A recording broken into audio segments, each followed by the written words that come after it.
तुम मजाक कर रहे हो, ये असंभव है। अगर असंभव होता तो मैं यहाँ नहीं होता, कार में बैठे आदमी ने कहा। राहुल अपनी रोजमर्रा की जिंदगी जी रहा था। सुबह उठना, ऑफिस जाना, काम करना और फिर घर लौटना। लेकिन आज कुछ अलग था।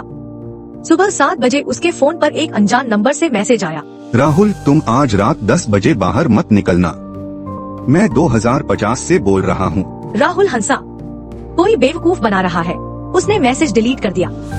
लेकिन 5 मिनट बाद वही मैसेज फिर से आ गया, शब्दशः वही। अब राहुल थोड़ा परेशान हुआ। ये क्या मजाक था?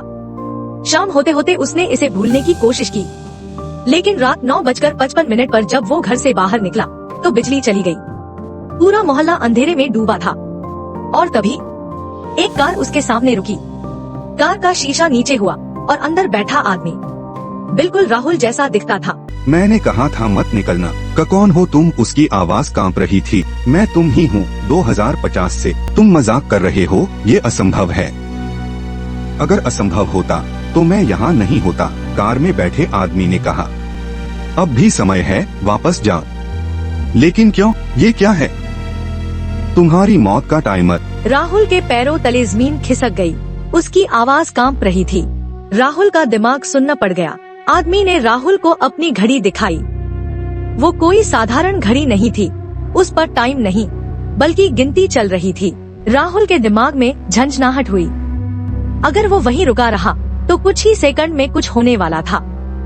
लेकिन तभी पीछे से तेज हॉर्न की आवाज आई और एक बेकाबू ट्रक उसी जगह से गुजरा जहां राहुल खड़ा था। अगर वो 2 कदम आगे बढ़ा होता तो आज उसका अंत हो चुका होता। राहुल सांसें फुलाते हुए पीछे हटा और जब उसने फिर से कार की तरफ देखा तो वहाँ कोई नहीं था। वो कार गायब हो चुकी थी। राहुल के फोन पर एक आखिरी मैसेज आया, अब तुम बच गए। लेकिन याद रखना, हर इंसान के पास दूसरा मौका नहीं होता। राहुल का दिल जोर जोर से धड़क रहा था।